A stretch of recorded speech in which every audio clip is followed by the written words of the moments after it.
Dafayomi dans Masechet Eruvin, aujourd'hui la page Lamed Aleph, et nous reprenons la dernière ligne de Daf Lamed Amoudbet. Qu'est-ce qu'on apprend? On apprend Masechet Eruvin et on apprend avec quel aliment on va faire le Eruv et notamment où est-ce qu'on va pouvoir le déposer.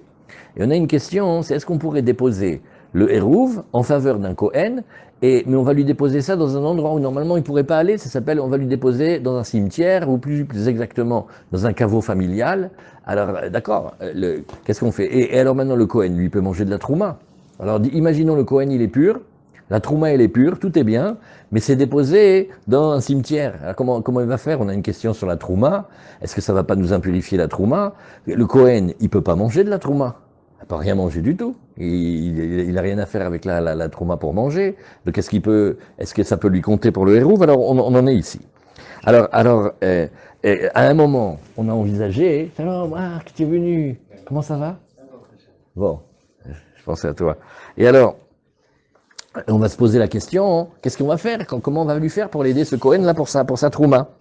Alors, on a dit, bon, bah écoute, il a qu'à rentrer là-bas, il a qu'à rentrer avec Shida, Teva, Migdal. Hein. On a trouvé une chose, tu sais ce qu'on va faire?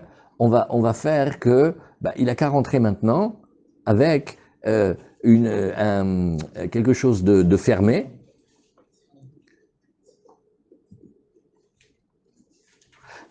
Il a qu'à rentrer maintenant avec quelque chose de fermé, comme une chaise à porteur. Là, il y a plusieurs modèles, il y a Shida, Teva, Migdal. Bon, tout ça, c'est des modèles fermés. Et puis, ben, il va rentrer et lui, il est protégé. Et la Gemara, elle nous dit, oui, mais attends, par rapport à notre impureté de OL, est-ce qu'un OL déplaçable, est-ce que c'est comme un OL ou pas? Bon, alors on n'a qu'à dire que la discussion, c'est ça. Alors on reprend la dernière ligne. Maintenant, on est Ve'adetania Rabbi Yehuda Omer. Or, il va falloir maintenant qu'on sache expliquer ce qui est marqué dans la page Lamed Aleph Amoud Aleph, à savoir Mervim le Kohen Taor Betrouma Teora Bakever. Rabbi Yehuda, il a donné une halakha. Il a dit on a le droit tout à fait de déposer pour un Kohen qui est pur, de la Trouma, donc le manger des Kohanim purs, mais on va lui déposer dans le Kever, dans la tombe. Ah.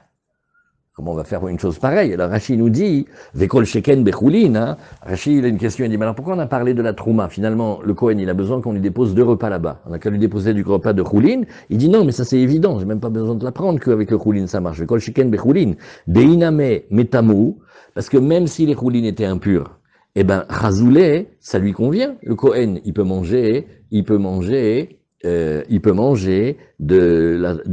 Choulin, même des Choulin impurs. Et la filou betrouma. Mais le chidouche, il est, même si on donnait la trouma, oui, et là, dans la trouma, des imetama, si jamais cette trouma, elle devient impure, l'ochaziele, elle lui convient pas, eh bien, qu'est-ce qu'on dit ici? Qu'est-ce qu'on dit ici? On dit, regarde, même si on lui donne de la trouma impure, eh bien, dans ce cas-là, on va dire que ça marche. Non, je sais pas. Qui.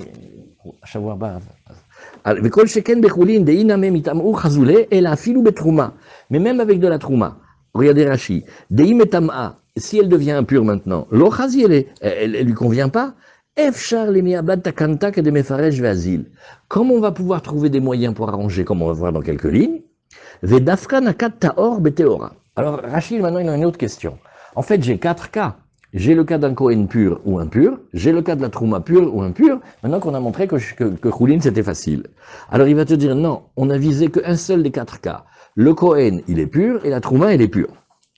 Aval betme à l'eau. Mais si par exemple la Trouma, elle était impure, ça on n'aurait pas permis. De l'eau chaziele, parce qu'il ne peut rien faire avec. L'eau les Kohen et l'eau les Kohen tamé, vélo les Kohen taor. De la Trouma quand elle est impure, elle ne sert pas pour manger, ni quand le Kohen est pur, ni quand elle est impure. Des Kohen tamé, beteor anamilo, de l'eau chaziele. Pareil maintenant, qu'est-ce qu'il te reste? Un cas. Le Kohen, il va être impur avec de la trouma pure, non plus, ça lui convient pas. Donc Rashi vient d'expliquer en haut de Daf Lamed Aleph Amoud Aleph que l'enseignement de Rabbi Yehuda, il parle d'un Kohen pur avec de la trouma pure et le kever. Et pourquoi le kever? On va voir, on peut trouver des solutions. Alors la Gemara nous dit, oui mais j'ai pas compris. Echi Azil. D'abord j'ai une question. Comment il va rentrer là-bas dans ce lieu impur déjà? Bichlal, il n'a pas le droit. Alors on dit non, ça c'est facile. Beshida, Teva, Migdal, 3 sortes de coffres, des chaises à porteurs, des choses comme ça.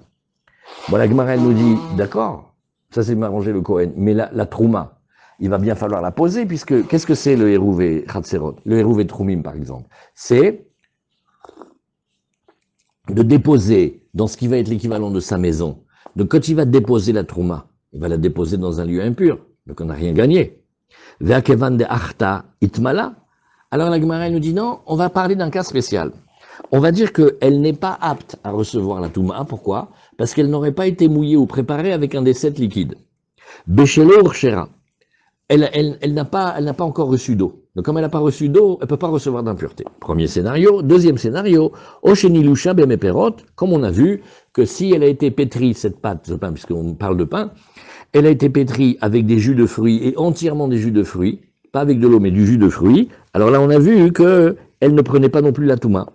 La Gemara, elle nous dit, ok, et comment il va la mettre? Où il la met?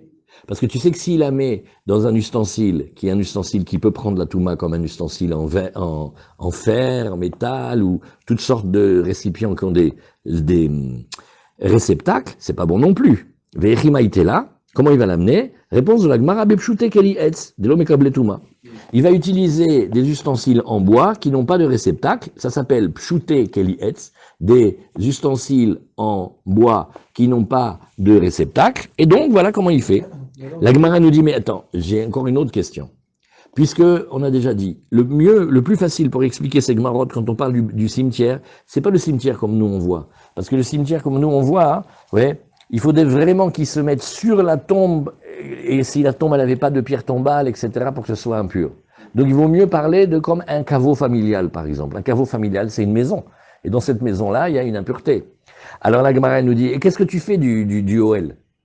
Là maintenant, à un moment, d'accord, tu m'as dit, super, on l'a fait rentrer dans une boîte hermétique, extra. La Trouma, elle a été pétrie avec des jus de fruits, d'accord. Elle a été posée sur une planche en bois, d'accord. Il dit, mais j'ai une question. Lui, il va faire OL. Alors la Gemara, elle nous dit, non, des maïté là, ahoreha. Non, je vais t'expliquer comment il fait.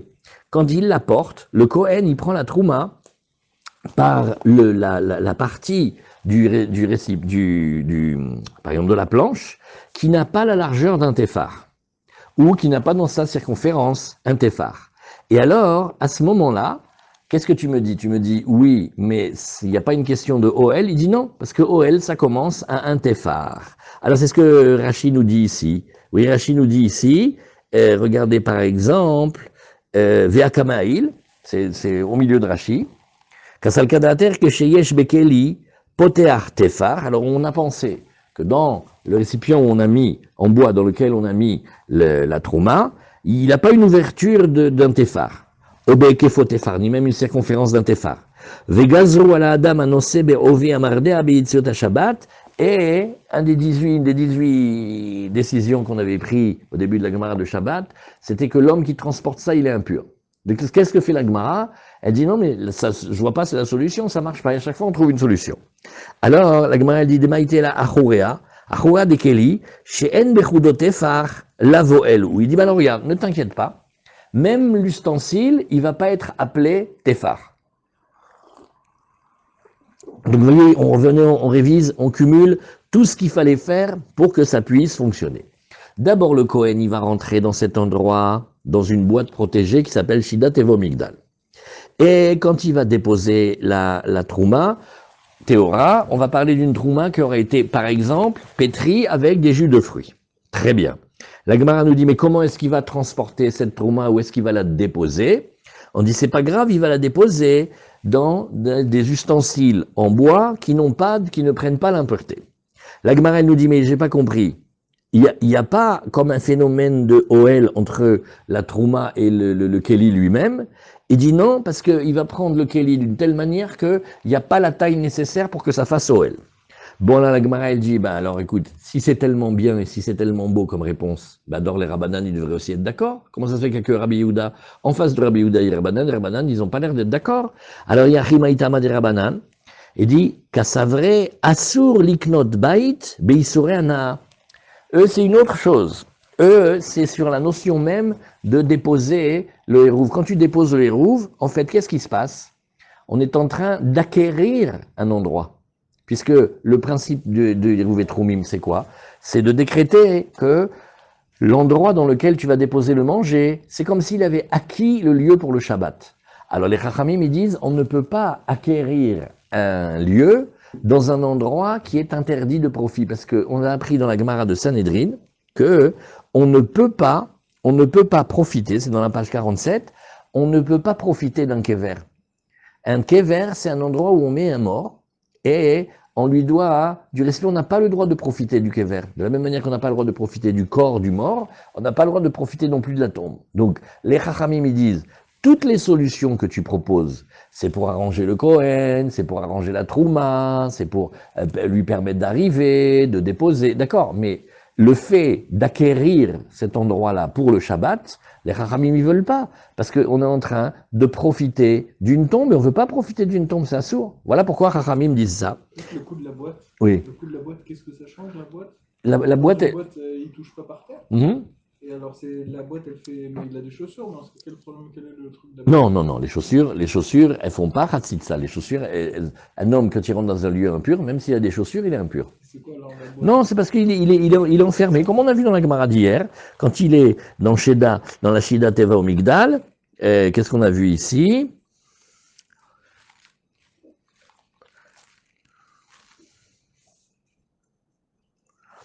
En fait, il empêche tout simplement de faire OL. OL, c'est quand il va rentrer en lui-même dans l'espace. S'il est protégé dans un espace fermé et qu'il le traverse, alors ça, c'est pas grave. C'est ce que la Gemara, elle a dit. Mais les Chachamim me disent, mais comment il va pouvoir acquérir Bichlal dans un endroit qui est impur, dans un endroit qui est un endroit où il n'a pas le droit de profiter? Alors, la Gemara dit, les Rabbanan, voilà, c'est ce qu'il dit. Voilà pourquoi les Rabbanan ne sont pas d'accord. La Gemara, elle revient, elle dit, mais attends. Donc, tu es en train de me sous-entendre que pour Rabbi Yehuda, on pourrait profiter de la tombe? Ben non, hein. Pour personne, on peut pas profiter d'une tombe. Miklal de Rabbi Yehuda Savar Moutar. Alors, Rabbi Yehuda, la Gemara répond, elle dit non. Rabbi Yehuda aussi, bien sûr, il pense qu'on n'a pas le droit de profiter. Mais lui, il tient autre chose. Kassavar, mitzvot, lav lehenot nitnu. C'est un principe dans la Gemara.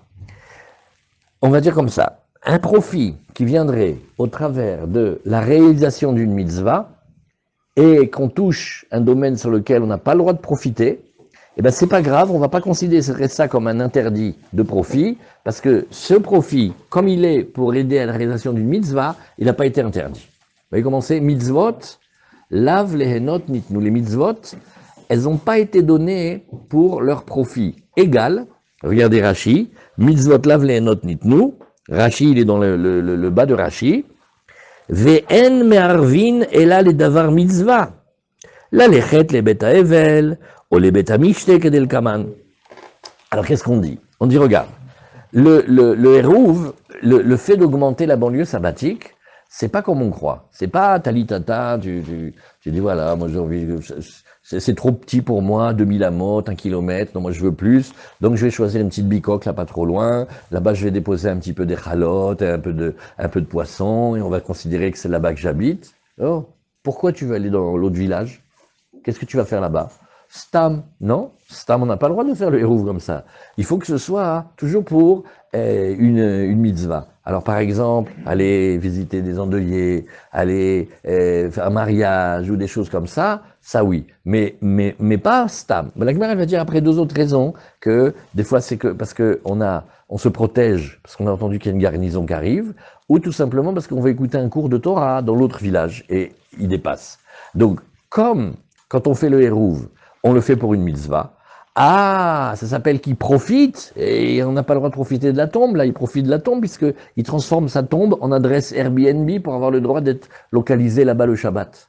Il profite, on dit non. Un profit qui vient, mais qui est dans la réalisation d'une mitzvah, alors on va dire que la mitzvah Shem, il donne pour qu'on fasse la mitzvah. Ah, ça s'accompagne d'un profit, profite, oui, c'est pas grave. Mais quand le profit touche une autre histoire que c'est un interdit de profit, parce qu'on ne peut pas profiter de la tombe, alors d'après Rabbi Yehuda, il pense qu'on peut le faire, on peut profiter de cette manière-là. Bon, alors la Gemara, elle nous dit, d'accord, donc on vient d'illustrer le cas de Rabbi Yehuda et de Rabbanan, avec, est-ce que oui ou non, on peut mettre le hérouv de la Trouma Teora pour un Kohen Taor dans un Kever, dans une tombe. Alors la Gemara, elle nous dit, et la Abde Amarava, mitzvot lav lenot nitnu, azlima ketanae, La Gemara dit oui, mais ça me dérange ton affaire.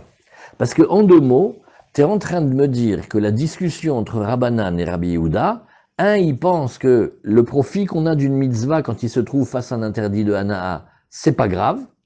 Ouais. Et Rabbanan, il dit c'est grave. Non.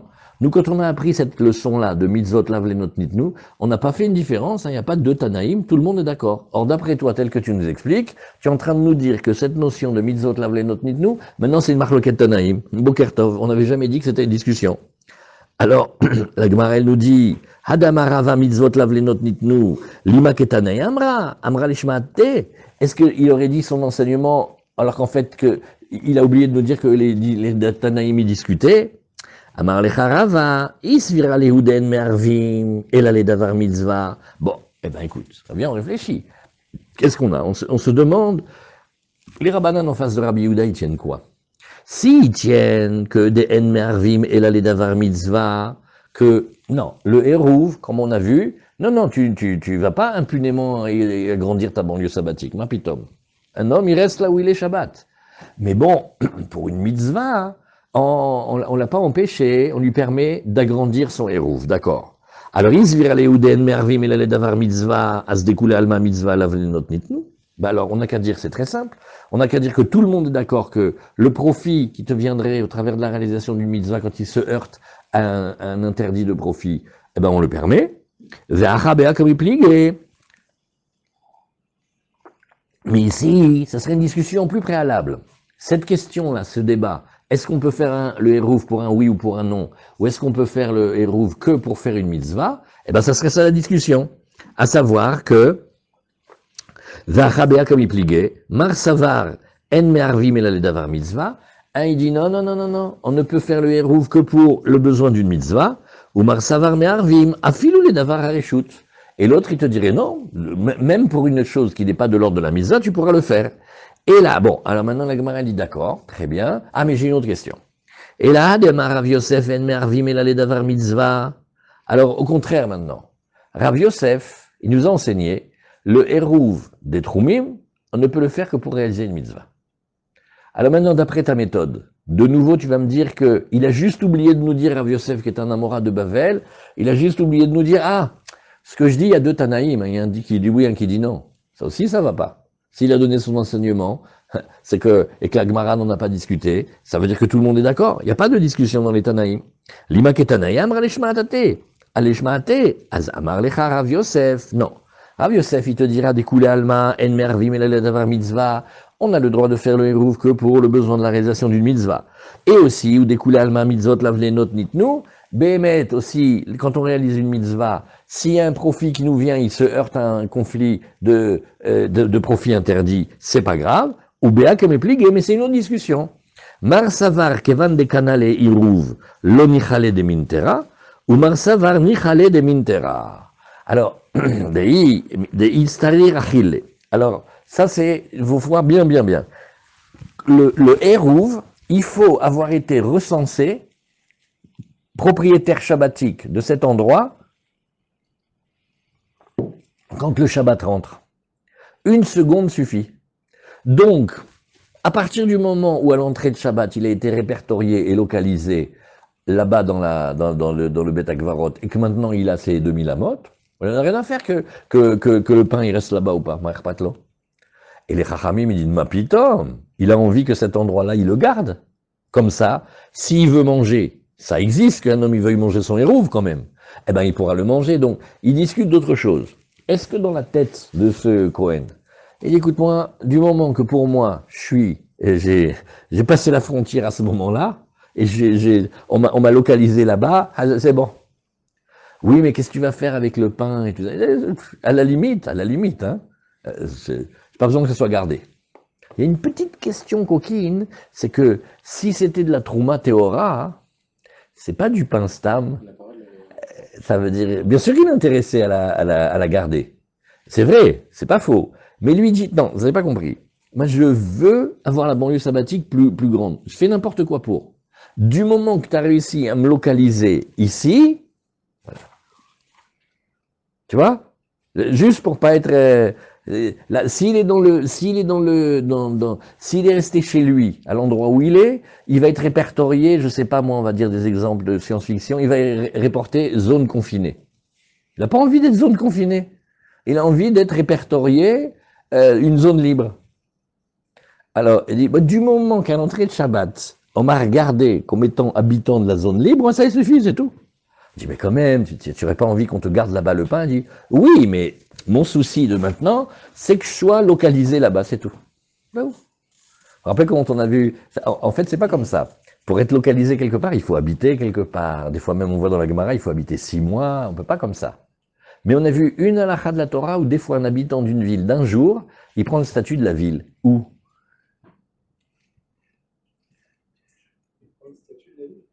Tu habites dans un endroit un jour, ça s'appelle que tu es un habitant de la ville. Dans quel domaine? Qui est-ce qui se rappelle? Les gagnants du concours auront le droit de faire un aller-retour à Beth Shemesh en journée. Pour la Tzedaka, c'est 6 mois. Allez, allez. Pour le héros, non, ça marche pas. Non. Le mariage. Non. Un Talmid Racham qui s'installe dans une ville. Non, il faut qu'il habite un certain temps. Passage. Non. Ouais. Le Charagali. Presque, allez, on approche. C'est dans les fêtes. À À Purim. Quelqu'un qui habite Yerushalayim et il se trouve au même moment à Bnei Brak, ouais, il est devenu Bnei Braki. Voilà comment un Yerushalmite, il peut devenir Bnei Braki d'un jour. Pareil pour le Bnei Braki. Et si on fait très fort, faut beaucoup s'entraîner, on peut, d'après certains Rishonim, rater la Megillah de Bnei Brak et la Megillah d'Yerushalayim. Bon, mais il faut partir et revenir à certaines heures. Mais d'habitude, on n'est pas comme ça. Mais là c'est magnifique. Pourquoi? Parce qu'à l'entrée de Shabbat, on regarde, on fait une vision aérienne où il est à l'entrée de Shabbat. Et ben le Kohen, il fait, eh ben moi je suis pas dans le village, je suis là-bas. On dit où? Au cimetière, ne posez pas de questions. Et donc il habite pendant la seconde où le Shabbat y rentre, là-bas, Chazak. Et qu'est-ce qu'ils disent les Rabbanan? Il fait ouais. Il a quand même bien envie que le pain il soit gardé, Nahon. Donc il a envie que ça dure tout le Shabbat. Voilà leur discussion. Donc, si on résume à ce moment-là de la Gemara, qu'est-ce qu'on a? On a, c'est pas grave si la mitzvah elle procure un profit, et ce profit se heurte par exemple à l'interdit de profiter de la tombe, parce que pour une mitzvah, on va pas dire que c'est grave. Un. Deuxièmement, quand on fait le hérouv, on le fait pour une mitzvah. On fait pas le hérouv stam pour se promener, sauf si on décrète que se promener c'est une mitzvah. Ouais. Qu'est-ce que ça veut dire Asur Liknot Baïm Veikureana? Ça veut dire que l'acquisition shabbatique, pour localiser la personne où elle est à l'entrée de Shabbat, oui, les Rachamim ne permettent pas que tu fasses ça dans un endroit qui est frappé d'interdit de profit. On ne peut pas profiter d'une tombe. On n'a pas le droit de profiter d'une tombe. La tombe, le mort, tout ça, c'est strictement interdit de profit. Quelqu'un est enterré avec une perruque, on ne peut même pas profiter de la perruque. On peut pas, les bagues, les dents, toutes ces choses-là, c'est des discussions sans fin. Parce que tout ce qui s'appelle la tombe, l'endroit de la tombe et le mort, on ne profite pas. C'est un interdit. On apprend Tikbar Sham Miriam, Sham Glaroufa, on a une Xerashava d'interdit. Alors, au début, la Gemara a dit, bon, bah, peut-être ça discute, hein, peut-être il y en a qui disent que oui, peut-être il y en a qui disent que non. Et la Gemara a dit, ma pitom, un mort et une tombe, on n'en profite pas. On n'a pas le droit, d'après les Rachamim, de profiter de la tombe, ne serait-ce que pour être localisé là-dessus et avoir le droit d'être répertorié là-dessus. Alors c'était ça la discussion. Voilà, Razak. Alors, on regarde maintenant. Oui, Kol Tashmishamet Asur Be'ana'a. Alors, nouvelle Mishnah. Vous avez vu, on a fini ce passage-là, et maintenant on regarde. Toutes sortes de choses sur les mitzvot atluyot ba'aretz. Vous vous rappelez, on a vu il n'y a pas longtemps le démaï. Qui est-ce que ça rappelle? Qu'est-ce que c'était démaï? Comment c'est en hébreu démaï? Le démaï, c'est shelma. De quoi? Qu'est-ce que c'est le démaï? C'est un décret qu'on apprend à la fin de la Gemara de Sota. À un moment, les Chachamim, ils ont envoyé, Kohen Gadol et tout ça, ils ont envoyé en Eretz Israël, ils ont fait un petit sondage. c'était pas extra au niveau des prélèvements. Alors, on va réviser, comme ça je vous le connaissez par cœur. On a le cas. Quelqu'un a eu une bracha, Baruch Hashem, il a produit du blé, maintenant il a 100 kilos de blé devant lui. C'est devant lui, devant sa cour, devant sa maison, il lisse le tas, il fait le miroir, et maintenant ça y est. Vient le Kohen, Shalom Kohen, qu'est-ce qu'il va lui donner? D'après la Torah, un grain de blé, mais d'après les Chachamim, il lui donne un petit quelque chose, 1 pour 50, on va prendre la mesure moyenne, donc il va lui donner 2 kilos. Très bien. Après, le Lévi vient, bonjour, shalom. Qu'est-ce qu'il fait? Il lui donne 10% de ce qui reste. Il lui reste 98 kilos, il va donner 9,8 kilos. Ce qu'il a donné au Kohen, ça s'appelle la Trouma Gdola. Ce qu'il a donné au Lévi, ça s'appelle le Maaser Rishon. Maintenant, le Lévi, il va redonner 10% de ce qu'il a reçu au Kohen. Combien il donne? 0,90. Voilà, 980 grammes. 980 grammes, ça s'appelle, il a donné le Maaser Mina Maaser, certains l'appellent Trouma Mina Maaser. Hazak. La 7e année du cycle, on compte pas, c'est la Shemitah. La 3e et la 6e, il redonne encore de ce qu'il a un Maaser pour les pauvres, comme ça on les renfloue tous les 3 ans, comme ça ils coulent pas. Et la 1re, la 2e, la 4e et la 5e année, il va donner le Maaser Sheni. Le Maaser Sheni, il prend ses figues de Beersheva, il les amène à Yerushalayim. S'il veut pas, il va racheter le Maaser Sheni, et la Gdusha va aller dans l'argent, et avec l'argent, il va aller acheter à Yerushalayim toutes sortes de choses, sauf, qu'on a vu hier, 2 choses qu'on ne peut pas acheter avec l'argent du Maaser Sheni, de l'eau et du sel. Bravo, Chazak, ni des champignons. Bravo. Voilà, ça c'est ce qu'il faut savoir. Alors, quand ils ont fait le tour d'Eretz Israël, ils ont fait, regarde, Trouma Gdola, c'est bon. Tout le monde donne, parce que tant qu'on n'a pas donné, le tas, il est tevel, il est assour minatora, et celui qui mange de ça, c'est mitabi des shamaïm. Donc ça va. Trouma Gdola, 2 kilos sur 100, 2% on donne. Les maasrot, 10% par-ci, 10% par-là. Alors on a fait comme ça. On a remarqué qu'il y avait quelques amaretsim, quelques ignorants, ils donnaient pas bien. Alors on a décrété, quand on va acheter de la récolte ou des fruits des gens qui ne sont pas sérieux, des ignorants, alors qu'est-ce qu'on fait? On reprend le maaser, dans le doute. Et c'est pour ça que quand on achète deux, on dit de quoi? D'Emaï, il a fait maaser, il n'a pas fait maaser, je ne sais pas. La majorité y font, mais il y a une minorité qui est gênante. Alors maintenant la question est la suivante. Je voudrais faire déposer, je voudrais être pas dans le village, je voudrais être un peu plus loin. Alors, je demande à quelqu'un, dépose-moi quelque chose, ce que tu veux, un petit truc à manger. Qu'est-ce qu'il a été? Il a été lui déposer un pain, mais d'où il a acheté ce pain? D'un ignorant. Dis-moi. Il a arrangé le maaser là-dessus. Il a fait la chala, il a fait tout ce qu'il fallait. Je sais pas. D'habitude, je ne mange pas ça, moi, d'habitude. Donc, c'est comme, de nouveau, comme si tu avais déposé un verre de vin pour un nazir, de la trouma pour un Israël, enfin, tous les cas qu'on a vus ici, ça ressemble.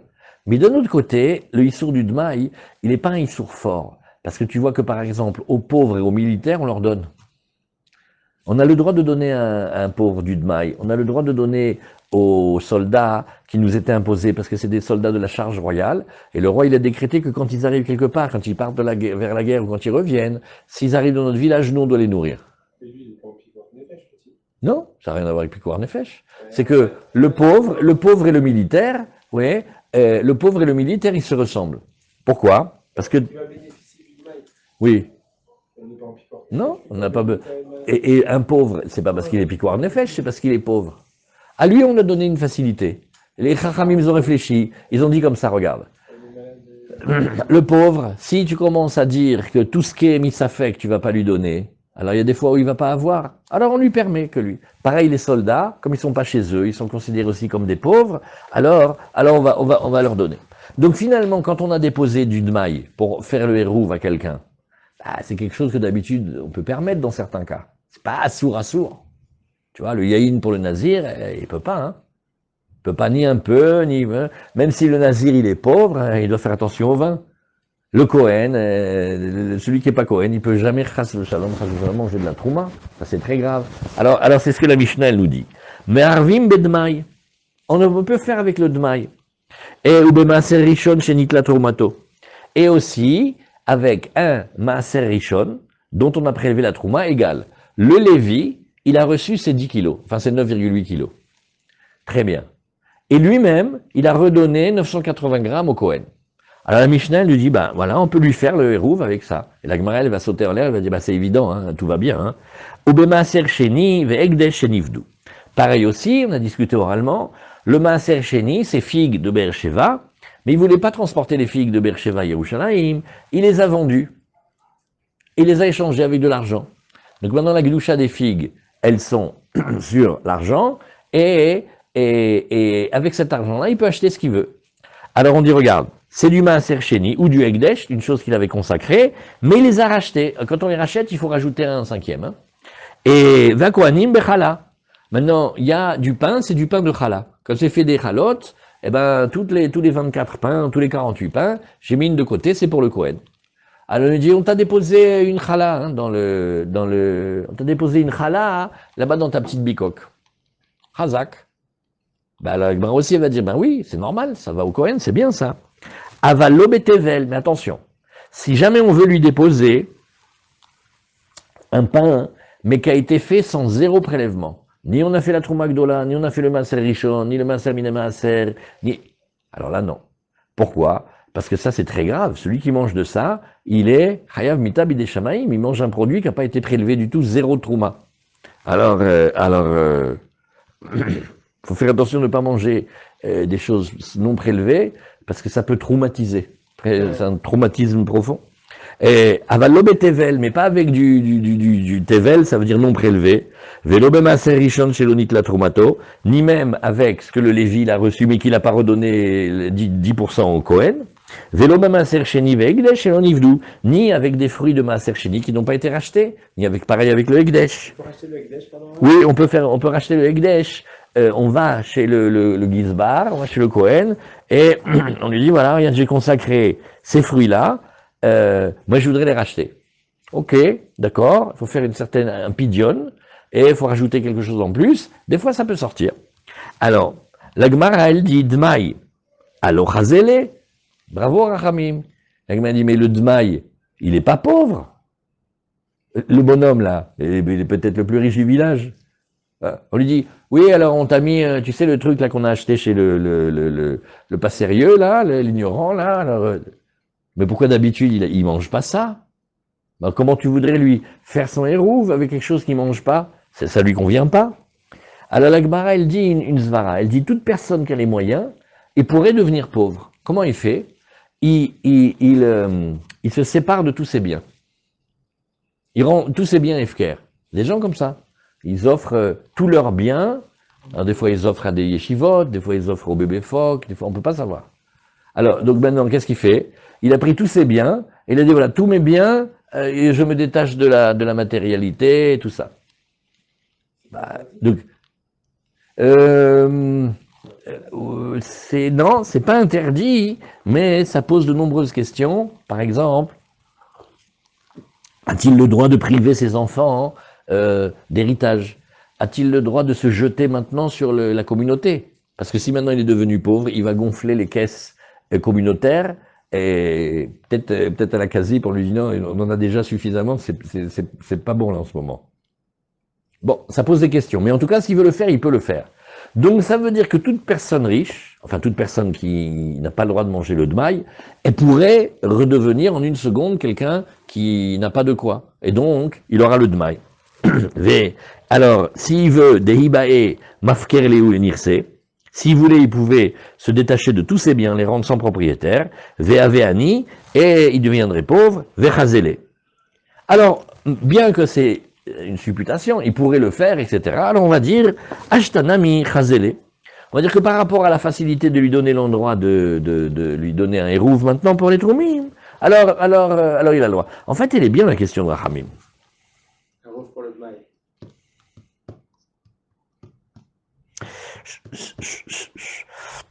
Non, il a raison.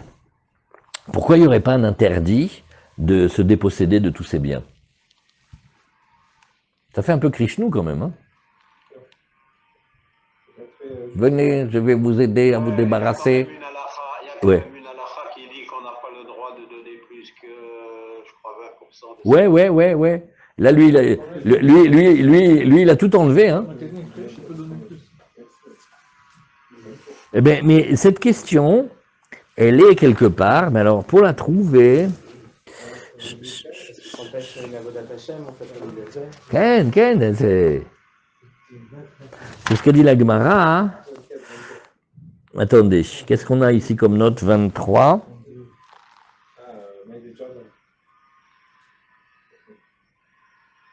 Non, c'est une question à la yeshiva. Le 32 portes de... Si on n'était pas en train de diffuser avec le téléphone, je rappelais la Chavruta, Bichrim Aaron. Non, elle est très bien cette question. La vérité, ce que la Gemara elle dit, c'est comme ça. Arrête, maintenant, ça lui convient pas. Est-ce que ça peut jamais lui convenir? Si, ça peut lui convenir. Comment? Bah, imaginons qu'il fasse Efker. Si maintenant il veut le faire de facto, c'est sûr que les Chachamim vont lui parler. Et on lui dire, pourquoi tu fais ça? Mais c'est marqué aussi que parfois quelqu'un, son argent le gêne. Ça t'avat mamon et tout ça, ça le bouffe. Alors, il veut recommencer une nouvelle vie. Donc il se sépare de ses biens. Si vous connaissez des gens comme ça, Non mais en général, si vous connaissez des gens comme ça, il y a des spécialistes. laissez-moi les téléphones. Hein? Qu'est-ce que vous dites? Qu'est-ce que vous dites les amis? On fait comme ça. Elle est bien cette question. La page d'aujourd'hui, elle n'est pas très difficile. Vous avez le droit de discuter. On peut se débarrasser de tous ces biens comme ça? Une question, elle est ramenée dans le Rav Moshe Feinstein. Est-ce qu'un homme a le droit de donner tous ses biens et de priver ses enfants d'héritage? Alors il y a 40 ou 50, non, peut-être 60 ans, il a répondu à cette question-là. Il a dit non. Il a dit à l'époque en Amérique, il a dit il faut leur laisser $1000. Il a des enfants communistes ou je sais pas quoi, chez Michemort. Il a dit moi je vais pas nourrir l'humanité. Hein. Alors il prend tous ses biens et il les donne. Alors Moshe Feinstein dit non, on fait pas ça parce que peut-être ils vont faire tchouva et leurs enfants.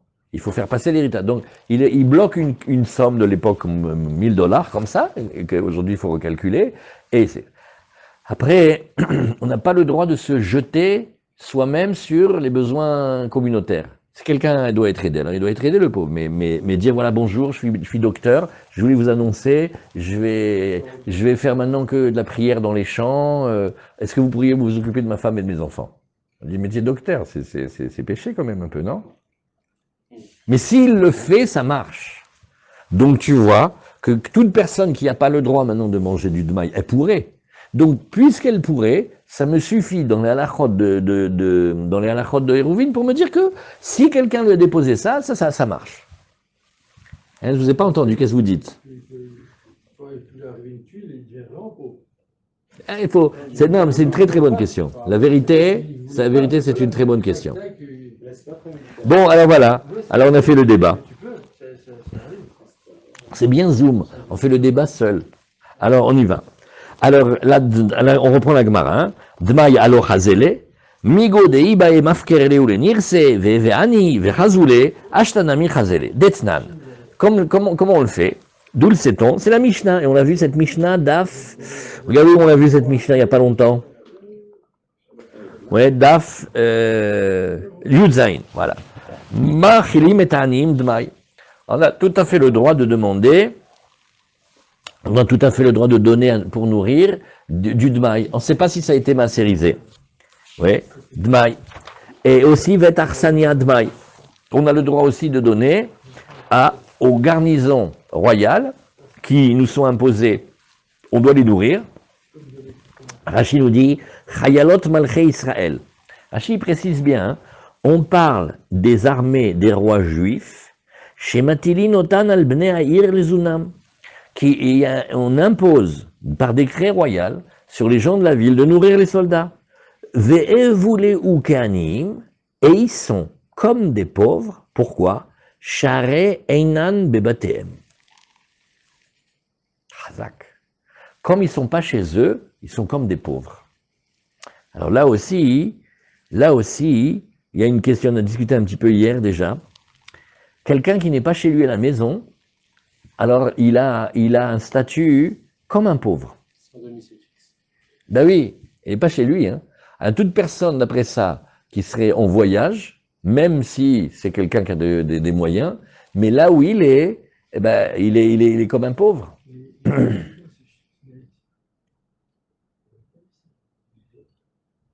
Par exemple, est-ce qu'on peut donner de la tzedaka à un des riches chassidim bloqués en Biélorussie?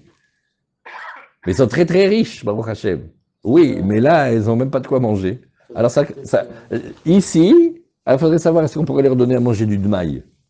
Ils mangent badass d'habitude, hein? Lui-même, il faudrait qu'il se considère comme tel, non? Non.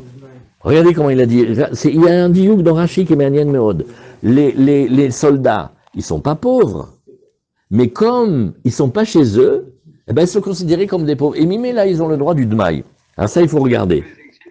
Tous les exilés, alors. Oui, tous les exilés. Parce que vous allez dire tous les juifs. Tous les juifs, en fait. En rôle. Donc d'après cette ligne de Gemara et Rashi, toute personne en voyage, elle pourrait, en fait. Et là, malo, ben, regardez. Rashi va vouler où? Kanim, Share, Enan, Bebatem. Bon, c'est facile. On est exilé aussi, puisque le Beth Amikdash- Celui qui n'a pas. Ah oui, mais je vois Rachid, Ah. il est où les Jnaïs? Ken, Nachon. Vous entendez ce que dit M. Zenou? Il dit, on dit que quelqu'un qui a du pain dans sa besace, il ressent pas la faim comme quelqu'un qui n'a pas le pain. Pas de Bessalot, c'est devenu même une expression imagée pour dire un homme marié, il n'est pas comme un célibataire, etc. Même quand elle est nida, etc. Ok, mais bon, ça veut dire Bezrat Hashem, avec le temps, etc. Donc, il a comme un nachat, il a comme plus de tranquillité d'esprit. Là aussi, c'est certainement ça. Okay. Bon, alors voilà, on a discuté. Alors après, il nous reste Maaser Rishon. Alors après, tout le reste de la Gemara d'aujourd'hui, c'est les différents cas de la Mishnah. Maaser Rishon, Shenitla Trumato. Donc, on parle des 9 kg 8 qui sont arrivés au Lévi, et le Lévi, il a redonné 980 grammes au Kohen. Alors la Gemara, elle dit, eh ben, pshita, tout va bien. Tu me dis, tu sais, tu peux faire tu peux déposer le hérouv et Chatzerot avec un manger parfaitement cachère. Ben oui, hein, Mazal Tov, pshita, c'est évident, tu m'apprends rien. Lo, tzricha, shigdimo beshivolim, venatla mimeno trumat maser, velo nitla mimeno truma gdola, ou kederabi abaou, amar Reish Lakish. Alors, ça c'est un cas très spécial. On va parler de quelqu'un qui a fait les choses à l'envers. C'est compliqué comment il a fait, et il faut pas faire comme ça. Mais la Gemara, elle imagine, pour qu'il y ait un chidouche dans la Mishnah, qu'on parle de ce cas tordu. Quel est le cas tordu? Monsieur, original, a donné ses troumotes et son maaser, alors que le blé, il est encore sur pied. Non, il faut attendre que le blé, il était moissonné, et mis en tas, et lissé. Bah, monsieur, il a donné comme ça. Qu'est-ce qu'il a fait? Il a court-circuité le Kohen. C'est-à-dire que maintenant, on imagine toujours les 100 kilos de blé. Alors, il donne au Lévi quand c'est encore sur pied. Le Lévi, donc, il vient de recevoir 10%. Et Hazak. Et alors, qu'est-ce qui se passe? La Gemara, elle nous dit, non, regarde, chez Igdimo Beshibolim, c'est ce qu'il a fait ici. Il a donné déjà, quand la tevoua, elle était encore, quand elle était encore pas finie. Alors en fait, c'est pas qu'elle est exactement sur pied, qu'elle est collée, ça va pas, mais c'est que il a le blé. Mais doucement, il faut prendre maintenant le blé, il faut le mettre en grain, il faut faire un tas devant la maison, il faut passer une grande barre et lisser le tas, et c'est là où il y a le début de la chod de Maasrot. Avant, ça commence pas. Eh ben, monsieur, il était pressé. Quand il a ramené le blé du champ, quand il n'a pas encore fini de le préparer, il a donné au Lévi. Et donc, il a donné au Lévi. Et qu'est-ce que ça s'appelle? Oui. Il lui a donné Shenitla mimeno trumat maaser, donc le maaser pour le Lévi, velo nitna mimeno truma gdola. Mais, et qu'est-ce qu'il a fait ici? Il n'a pas donné la trouma au Kohen. Donc finalement, le monsieur là auquel on fait le hérouv, on lui fait un hérouv avec une histoire compliquée où certes le Lévi l'a reçu, mais le Kohen il l'a pas reçu. Donc c'est pas du tout évident, j'aurais pu très bien imaginer, non, il y a un ordre, il faut donner au Kohen, après il faut donner au Lévi, après il faut que le Lévi redonne au Kohen, il me manque une étape. Alors on nous dit, quelque chose qui n'est pas correct comme ça, on a quand même le droit de le donner comme pain à quelqu'un pour qu'il fasse avec son hérouve. Ou que Rabbi Abaou Amaresh Lakish, Rabbi Abaou Amaresh Lakish, Maaser Rishon Shegdima Beshivolin. Il n'a pas attendu d'avoir le tas bien lissé devant lui, et il a donné le maaser avant. Patour mitrouma gdola, et ben, dans notre exemple de tout à l'heure, quand il avait les 100 kilos et qu'il devait donner 2 kilos au Kohen, et ben, il est patour. D'où le sait-on? Alors, c'est une étude dans le Passouk, parce qu'il y a marqué, vous prélèverez de ce maaser, on parle aux Lévim, varimotem mimenu.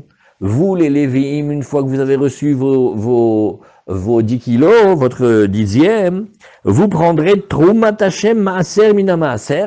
Du dixième que vous avez reçu, vous reprendrez dixième, encore un dixième pour donner au Kohen. Et alors on nous dit, regarde, Maaser Mina Maaser, Amarti Lecha. Dans ce cas-là, au Lévi, il devra donner le Maaser du Maaser, le dixième de ce qu'il a reçu. Velo Trouma Gdola ou Troumat Maaser Mina Maaser. Et la Gemara, elle nous dit, et dans ce cas-là, c'est allusionné que c'est tout ce qu'il a donné. Oui, mais le Kohen, il n'a pas reçu. Il n'est pas obligé de donner. Il peut, hein, mais il n'est pas obligé de donner. Un pain qui aurait été fait comme ça, qui est quand même un peu louche, parce que, ça veut dire, quand il vient pour faire son hérouve, le Kohen, il vient, il fait, ça te dérange pas, toi, l'injustice dans le monde, hein? La souffrance des prolétaires, l'indignation des faibles, ça te dérange pas? Il dit, pourquoi tu me dis ça? Bah, parce que, ce pain, tu veux que je te raconte son histoire? L'autre, je sais pas quoi, là. Ouais, il n'a pas attendu de faire le tas.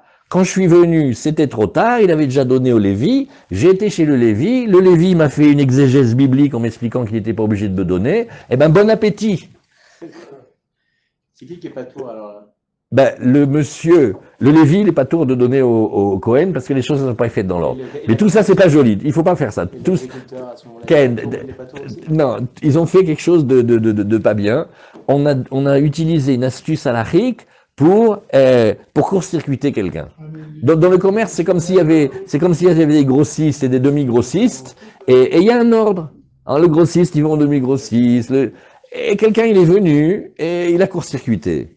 Ça marche. Avalzelo y a fait. C'est pas comme ça qu'on fait. Il y a une raison. Le Kohen, il doit être aidé en premier.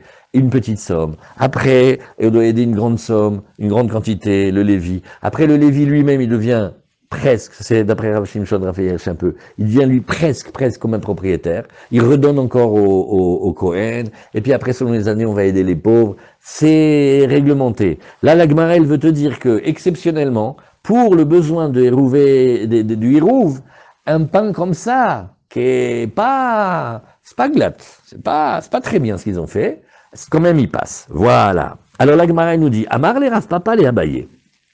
Il dit, j'ai pas compris. Si c'est comme ça, Yahi, Afilou Igdima Bakrina, mais, hein, il dit, mais regarde, la Gemara dit, j'ai pas compris un truc. Aidez-nous, ce passage-là, il est compliqué. La Gemara, elle dit, donc en fait, c'est pas tellement une question de maturité, qu'est-ce qu'il a fait dans les étapes. On pourrait même imaginer un cas normal, où il a tout fait comme il fallait. Qu'est-ce qui se passe quand il court-circuite le Kohen? Là, tu me dis, oui, tu comprends, il a utilisé une astuce halachique, il est passé avant le moment où on a lissé le tas. Elle m'a fait, mais ce que tu poses comme question, c'est une question de fond. Qu'est-ce qui se passe quand on n'a pas respecté l'ordre, finalement? Le Kohen, il arrive, il fait, ah, celui-là, je peux pas le voir et tout. Amène le Lévi vite. Bonjour, monsieur Lévi, ça va, monsieur Lévi, hop, je lui donne les 10%. Quand le Kohen arrive, il fait, oh, mon bon monsieur, vous arrivez un peu tard. L'exégèse biblique nous dispense de vous donner. Donc, t'es pas obligé d'aller chercher le cas où le blé, il était jeté par terre sans qu'on l'ait préparé. C'est une question de fond. La Torah, elle t'a donné de faire un ordre. Tu fais dans le désordre. Est-ce que tu as fait sauter la première étape? Ben oui. Alors, Amarlé, non. Ça, c'est sûr qu'on sait la réponse. Alecha, Amarkra. Quand dans la Talmud, on dit, le passou qui dit à ton propos, ça veut dire, ta question, elle est marquée dans la Torah. Nahon, très bonne question. Ça, c'est déjà marqué. Mikol masrotechem tarimu et kol terumat Hashem. Là-bas, dans les psukim, le verset, il continue, il dit, de tous vos dîmes, vous devrez prélever toute la trouma d'Hachem. C'est-à-dire que, Behemet, quand on est dans le système normal avec le tas déjà bien posé et bien lissé, ça on peut pas court-circuiter le Kohen. Le seul cas où on peut le court-circuiter le Kohen, c'est quand on a commencé à donner le maaser alors que le tas n'était pas fini. Il n'était pas arrangé. Il y a tout ce qu'on appelle Gmar Melacha, et ça, si on parle, allez, on fait 15 secondes. Si vous vous rappelez, dans la Gemara, elle a dit, tu sais, Rabbi Shimon Bar Yochai, il s'occupait que de Torah. Il faisait de la Torah le principal, et du Derer Eretz, des occupations, vraiment de l'accessoire. Et ils réussissaient, tu sais. Ils avaient et de la Torah, et ils avaient aussi de faire la Parnassa. Après, ils ont essayé, ils ont copié, ça ne marchait pas. Alors la Gemara dit, tu sais ce que c'est la différence des générations d'avant et de maintenant? Je vais te donner le secret. Avant, les gens, ils s'obligeaient à donner le maaser. C'est-à-dire que tout ce qui rentrait, ils le mettaient devant la maison, ils faisaient des tas, et automatiquement, l'obligation, le Kohen. La génération d'après, vous savez ce qu'ils faisaient? Vous vous rappelez quand on a appris les histoires de l'arrière-cour, là, dans Hérouvine? Eh ben, il dit, mais j'ai trouvé un coup extra. Donc, tu viens de me dire que si on rentre pas le tas de blé par la porte et on l'étale pas bien, il n'y a pas... Eh ben, j'ai dit aux ouvriers, moi, j'économise 10%, hein. J'ai dit aux ouvriers, vous rentrez pas par la grande porte, vous mettez ça dans l'arrière-cour, et on n'est pas tour. Et la Gemara dit, ben voilà la différence. Ceux qui s'obligeaient, ils avaient des grandes réussites. Et ceux qui ont commencé à utiliser des magouilles, comment on dit, il y a Be'ezrat Hashem et il y a Bestratagem. Alors, la bracha, elle est partie. Mais là, vous avez un coup extra, on peut court-circuiter un Kohen. Ça marche. Avalzelo y a fait. Mais pour le Hérouv, alors comme c'est des Rabanan, et qu'on veut que la personne elle puisse quand même avoir un endroit pour considérer qu'elle a le droit de marcher après, alors on lui a donné comme ça. Très bien. Alors la Gemara elle fait, attends, j'ai pas compris. J'ai un truc que je comprends pas. T'as deux cas, hein. Pourquoi tu préfères exclure le cas où le blé il était déjà mis, plutôt que le cas où le blé il n'avait pas été arrangé? Quel que tu as vu comme différence? Alors la Gemara dit, ben, c'est très facile. Aïe, idgan, vehai, lo idgan.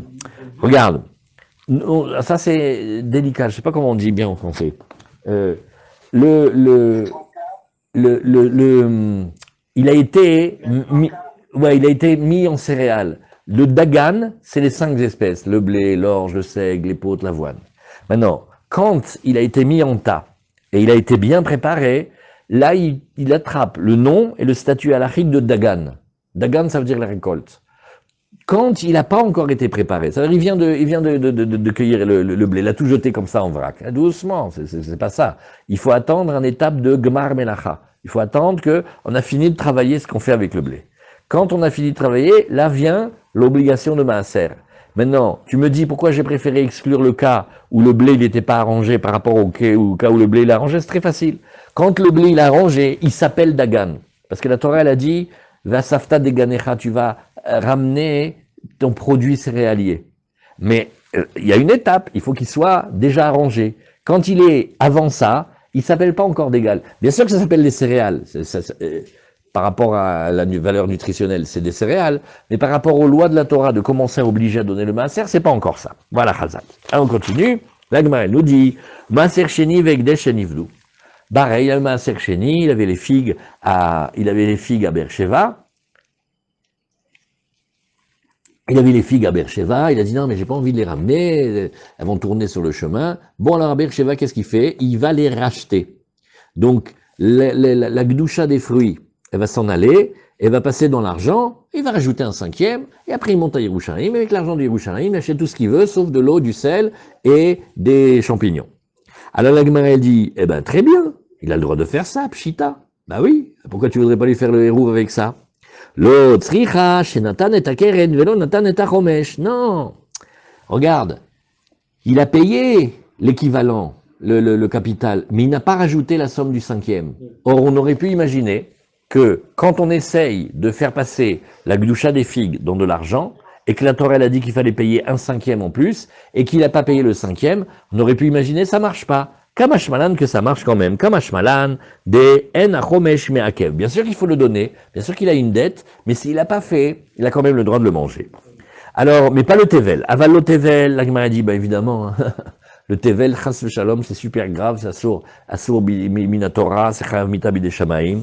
La Gemara dit, non. Quand j'ai dit tevel, c'est pas un tevel qu'on n'a jamais rien prélevé. Pshita, lo, tzricha, betevel tovul miderabanan.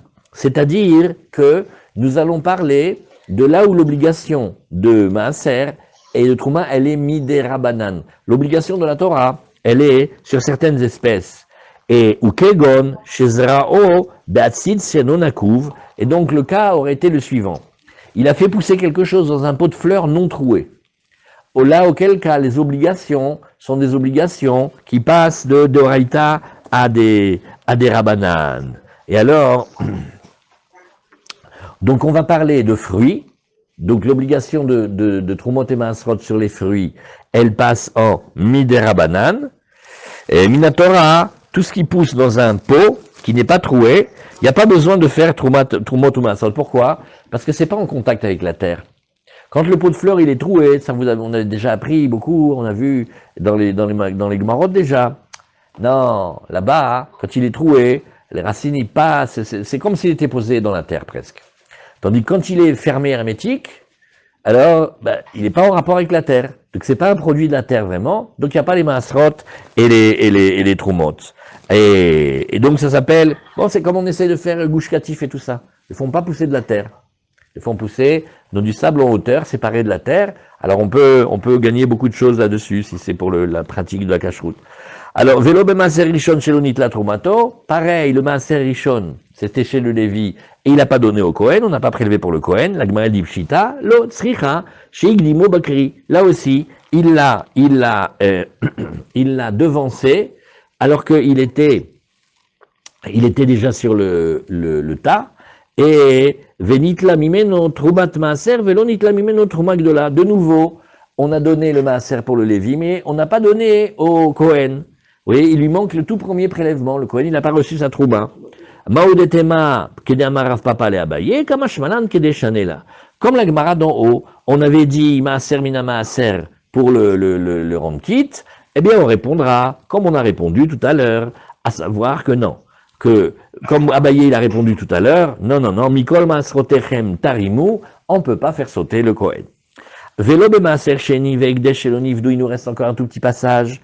Pas non plus avec le Maaser Sheni, ça c'était la première, deuxième, quatrième et cinquième année. On reprend encore 10% de nos productions et on va les amener manger à Yerushalayim. Pareil, une chose qu'il aurait consacrée, il a dit ça c'est Ekdesh et il ne l'a pas racheté. La Gemara a dit ben oui, Pshita, c'est pas chou qui peut le faire. Non, l'autre Sricha, chez Padan, Vélo Padan qui est le Khetan. Non, il a racheté, mais il n'a pas racheté comme il fallait. Pour racheter le Maaser Sheni, il y a par exemple une halakha très importante. On ne le rachète pas par rapport à une valeur. C'est-à-dire, on ne peut pas le racheter avec un lingot ou une pépite d'argent. Il faut le racheter avec une pièce qui a une effigie, un tampon. Oui. Et parce qu'il y a marqué Tsarta Kesef, alors on nous dit il faut qu'il y ait une soie dessus. Donc il a racheté. Au niveau de l'argent, il a racheté, mais on dit d'accord, mais on t'a pas fait comme on t'a dit. On t'a dit tu rachètes avec une pièce qui est tamponnée. Oui. Chez Padan, Al-Gabé à Simone. À Simone, c'est une pièce de métal. Certes, elle vaut l'argent du Maaser, mais il n'y a pas dessus de forme de monnaie d'effigie. Vera Hamanam, alors Hachem il a dit, Vetsarta Kesef, tu vas aller prendre l'argent et tu vas monter à Yerushalayim. Alors, Vedatata Kesef, Vetsarta Kesef Biatra, Valarta el Makom Asher Livra Hachem Elokechabo. Et Vetsarta Kesef, qu'est-ce qu'il faut faire ici? Kesef Sheesh Alav Tsura. C'est avec une monnaie. Oui. Ekdesh, Shechilelo El Gabe Karka.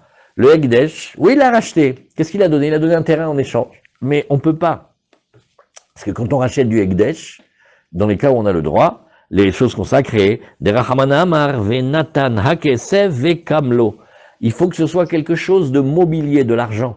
Mais pas un terrain, et le terrain, ça marche pas. Très bien. Nouvelle Mishnah, oui, on va lire au moins la Mishnah pour aujourd'hui. On a dit, qu'est-ce qui se passe si il a envoyé son hérouve, mais il a pris la population Hachou, Cheresh, Choté, Vekatan, le sourd-muet, c'est plus facile à expliquer, le fou et l'enfant. Eux, ils peuvent pas ni rendre quitte ou faire les misotes, il leur manque le date. Alors, il a envoyé le hérouve pour le déposer là-bas dans la petite bicoque, par la main, par l'intermédiaire d'un sourd-muet, d'un fou ou d'un gosse. Oh, beyad misheno modé behérouve. Ou alors, dans la main d'un communiste, quelqu'un qui ne croit pas au hérouve. Oui, Ça, c'est une halakha spéciale. Si il n'accorde pas de valeur, il fait n'importe quoi. Ce truc Pourquoi je vous rappelle, pourquoi je raconte communiste, c'est pas une blague, parce qu'il y a de très très nombreuses chélotes dans le chélotes de Hérouvine, quand il y avait les quartiers juifs, ou dans le Yiboum. Voilà, il y a une dame, son mari il est mort sans laisser d'enfant. Il y a son frère. Alors on dit au beau-frère, on dit, allez, vous allez faire une grande mitzvah, vous allez aller au Beddin, elle va vous déchausser la chaussure, une chaussure spéciale, elle va crasser devant vous, elle va dire une phrase, et l'âme de votre frère, elle est arrangée. Il lui dit, je ne crois pas à ces bêtises. Il dit, d'accord, mais votre belle-sœur, elle ne pourra pas se remarier. Ben, c'est le cas, vous débrouillez entre rabbins. Hein. Alors, qu'est-ce qu'on fait avec un comme ça? C'est très difficile. Maintenant, il y a un, il ne croit pas aux choses des rabbanan. Donc, il ne veut pas faire le hérouv. Il n'est pas d'accord avec le hérouv. Alors, si maintenant, celui-là, il a été le déposé, tiens, on a un souci. Il dit, qu'est-ce qu'on a fait? On a fait un geste de halakha qui consiste à aller déposer du manger quelque part, pour donner la permission shabbatique à quelqu'un de considérer cet endroit comme son lieu de Shabbat. Mais il n'est pas dans le coup. Est-ce que, Monsieur Zetoun, est-ce que vous pouvez éteindre la radio, s'il vous plaît? Voilà. Et vous voyez? C'est pas forcément un côté. La question qu'on peut se poser ici, c'est que il est peut-être communiste, mais en tout cas, pour le moment, il est en train d'aller déposer quelque chose. Comment ça, il va déposer quelque chose? Il y croit pas. Il n'y croit pas, mais c'est comme si tu lui avais dit de poster une lettre à la poste. Ah, il fait la mission. Ouais. Tu peux faire David? Ouais. Alors il dit ici. C'est pas un coutil.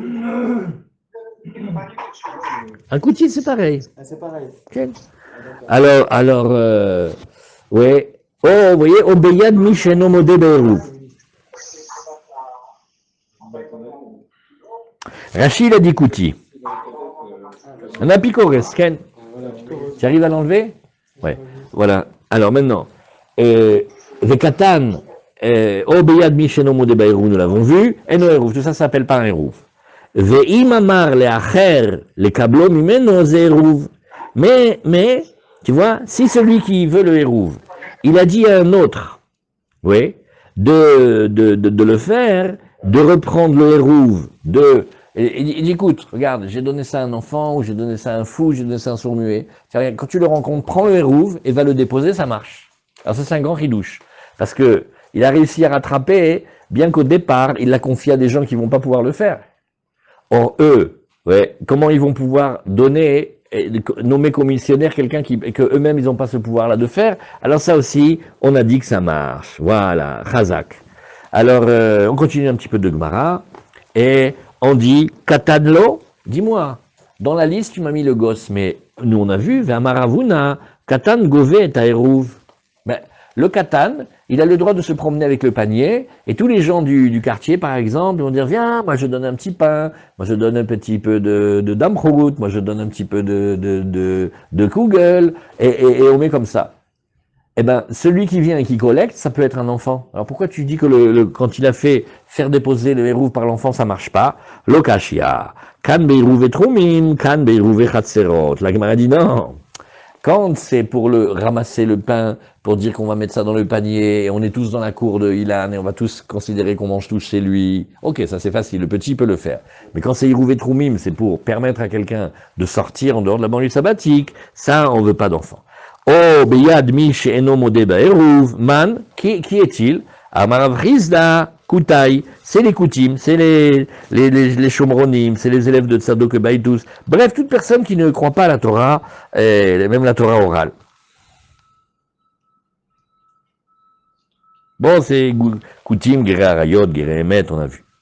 La Marmar, alors elle prend. Ve'im amar le'acher, le kablo imino, arezé rouv, nachon. Par contre, s'il a donné à un autre, il a dit à un autre de le recevoir, ça marche. Ve'lirouj dilma lobam télé. La Gemara dit, mais attends, tu prends un risque quand même. Et qui te dit que le sourd-muet, ou le fou, ou l'enfant, il va donner à la personne cachère? Tu as vu? Et il a dit, bon, quand tu rencontres mon frère, donne à mon frère. Oui, d'accord, et qui te dit qu'il va t'écouter? Non. Il surveille le gosse de loin, il surveille le fou de loin. Achanami, be omed veroeo. Velichush dilma lo shakil mine. Il dit, ok, toi, tu vas tabler sur le fait que, par exemple, le fou, il a donné à ton frère. Mais qui t'a dit que ton frère va le recevoir pour toi? Peut-être il n'est pas d'accord, peut-être il veut pas, peut-être il peut pas, je sais pas. Kedama Rabbi Yechiel. Alors on a une chazaka. C'est une des chazakot les plus fortes du monde, celle-là. Chazaka, shaliach, ose, shlichuto. On a un principe. Quand on a demandé de faire quelque chose à quelqu'un, en principe, on va considérer qu'il a fait. Si on ne sait pas s'il a fait ou pas, on va dire qu'il a fait. Achanami, chazaka, shaliach, ose, shlichuto. Voilà, et avant qu'on reprenne Ve'echa Itmar, oui, on met un point ici.